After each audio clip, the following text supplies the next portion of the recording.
Hey everybody, this is Tony from Mammoth Underground Farm, and today I wanted to talk about a very important topic, and that is herbal extracts and ferments. Something that I firmly believe should be included in your everyday nutritional intake, because so many people are reliant now on pharmaceutical medications when nature provides a much safer and much better alternative. And I'll start here on the corner, and what we have here are my beautiful mushroom extracts. Now, what I have here is a finished dual extract mushroom tincture, and I labeled it turkey tail mushroom. So what this is a water soluble and alcohol soluble tincture. What I did is I took the actual mushroom and soaked it in alcohol for probably close to 2 months to extract the certain alcohol soluble nutrients from it. Then I took that and drained it off of the mushroom, and then I placed the mushroom into boiling water and simmered that down for a while, and I let that cool, and I added that water soluble extract to my alcohol soluble extract to create a dual tincture. So now I have the benefits of the water soluble and alcohol soluble properties. And why do I always make such a big deal about mushrooms? Well, mushrooms have the amazing ability to regulate your immune system. So if your immune system is suppressed, a suppressed immune system occurs, the thing that comes off the top of my head is people with cancer. Your immune system doesn't kick in and isn't able to fight off the infecting cancer cells in your immune system. So your immune system is compromised. It doesn't have the ability to fight off an infection. Also, we think of over a hyperactive immune system, and what that means is your immune system is out of whack and it thinks that it's under attack constantly. A perfect example here is someone who suffers from allergies, from pollens, from food allergies. That's a signal that your body doesn't know how to handle something that isn't poisonous and is reacting to it and is hypersensitive. So what the mushrooms do is it's an immune modulator. So it will either uptick your immune system or downtick your immune system. It kind of keeps an even keel to your immunity to help ward off ailments, or just when your immune system is out of whack. Now you can go to your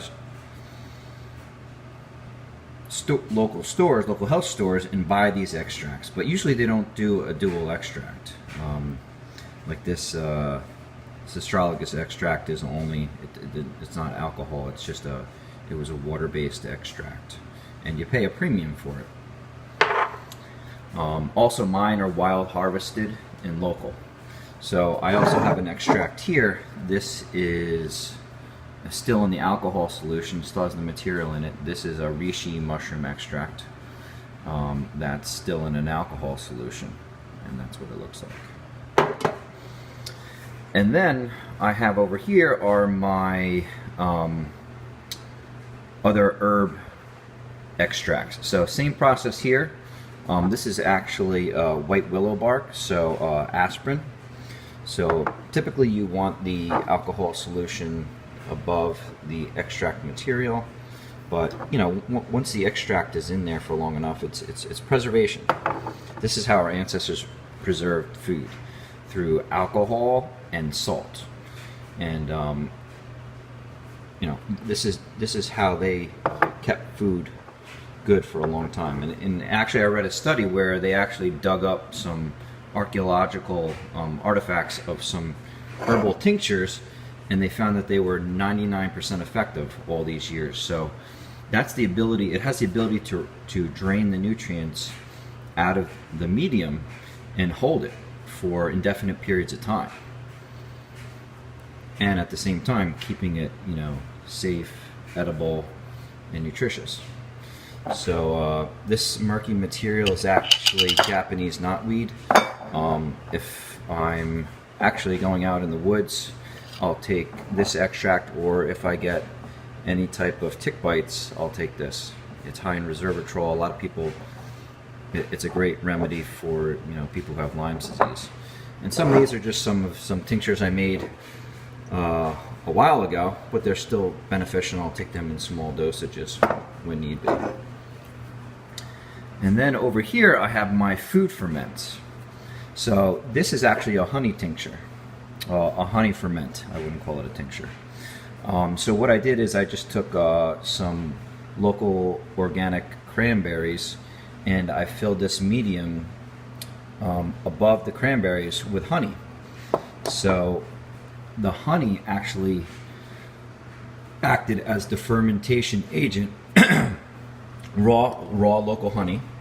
You need raw honey because it has the active bacteria in it, which will break down. The benefit of food fermentations is it breaks down the cell walls. It does some of the pre-digesting for you. So, and it extracts the nutrients into the medium. So, as you can see,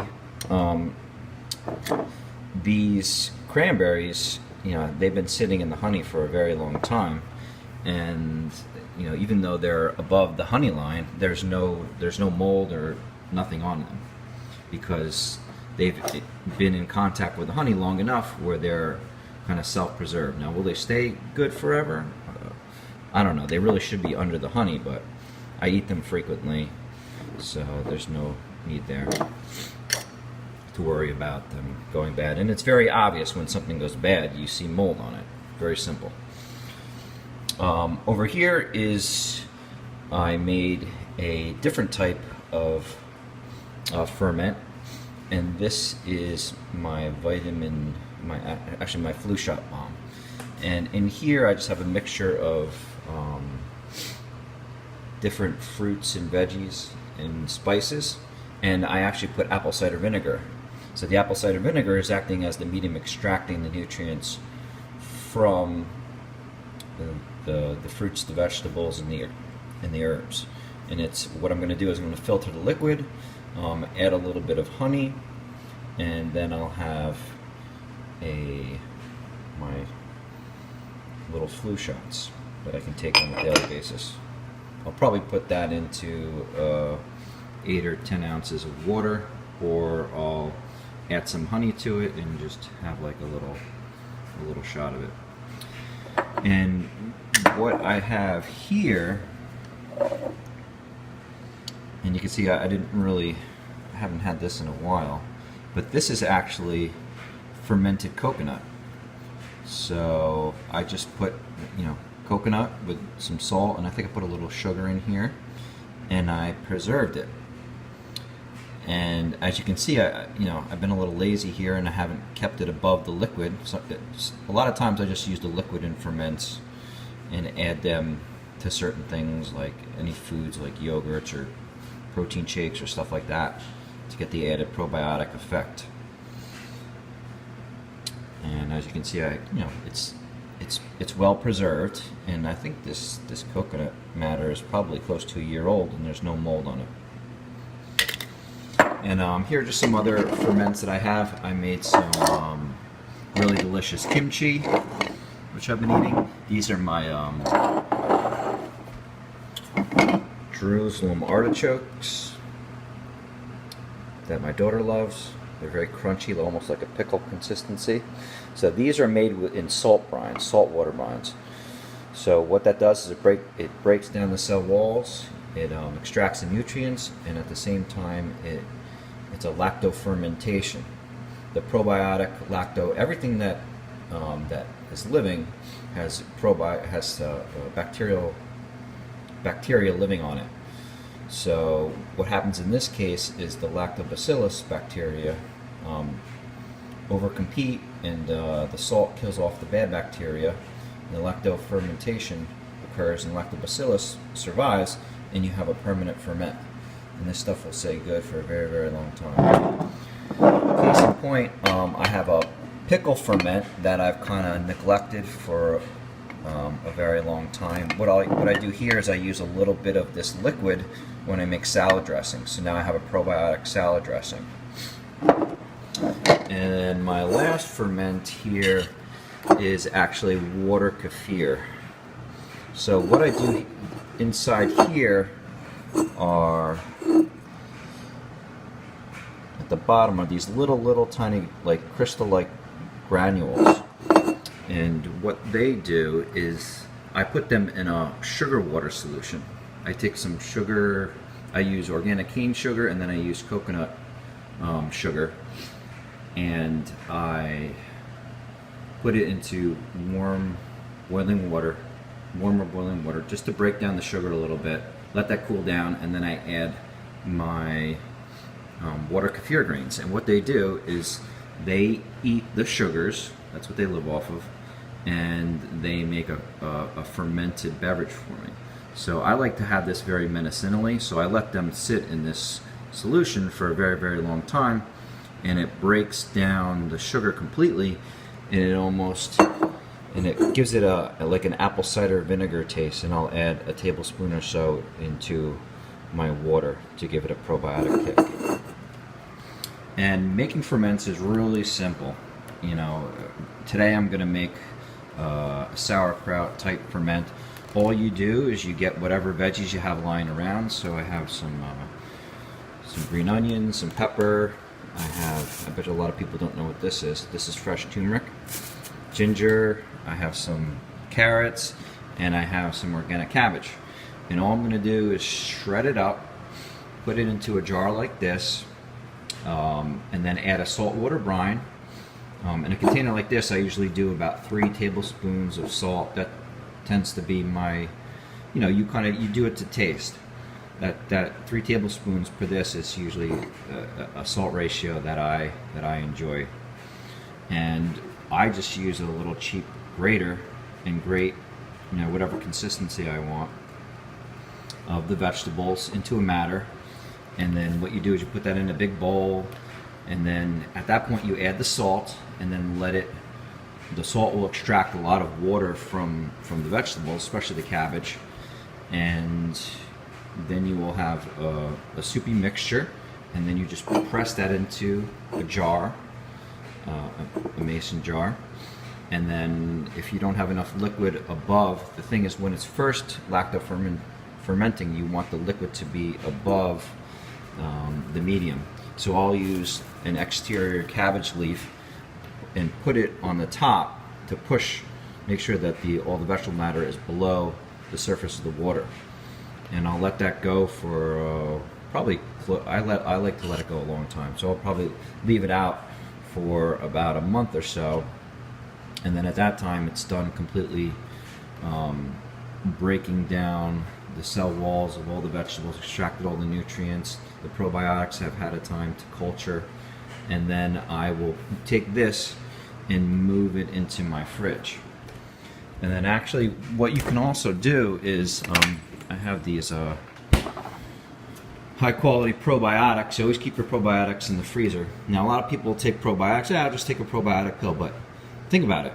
These probiotics are dormant. You have them in the refrigerator. You have them. They're in a pill form. They're in a powder form. They're not live. They're not active. They're dormant. So, and also, if you just take them orally, what's the odds that they're going to survive your digestive system? Now, there are probiotics that they're doing research with, and they've proven that a lot of them will survive when you take them, and they'll latch on to your digestive tract and in your intestines and cultivate there. But you take this probiotic and you add it to one of your ferments, and now you're giving them the perfect medium for them to wake up, thrive, and regenerate. So sometimes I'll add probiotics to my ferments to add different strains of probiotic material and for added benefit. So you know, if you're making like a salad for lunch and you use a little bit of, if I would put a little bit of my probiotic material,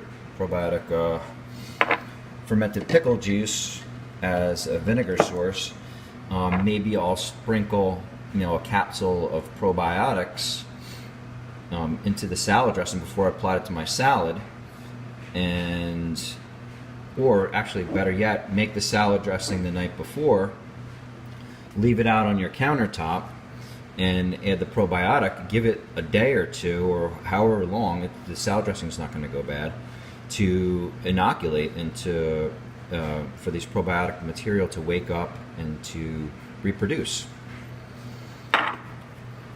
So, you know, why do I go through the trouble of making all these extracts, herbs, medicines, and all these food substrates when, you know, like, you know, we don't need to preserve food nowadays because of the gut benefit. If you want to repair your gut, this is the way to go. If you want to keep your immune system intact, this is the way to go. So these are tried and true things that our ancestors did that a lot of people don't do anymore. And I think, well, I know a big part of your health is your gut health. And this is something that I'm going to go into complete detail in my spring detox class and kind of explain, you know, how you, a lot of people don't understand that, you know, the foods you eat control your thoughts, your emotions. You know, there's the vagus nerve. The vagus nerve goes from your gut to your brain. So the type of bacteria that colonize your gut and your body, you know, control who you are and how you react and how you think. So what better way to do a detox class than to learn how to control your gut environment, to have, you know, mind, body changes.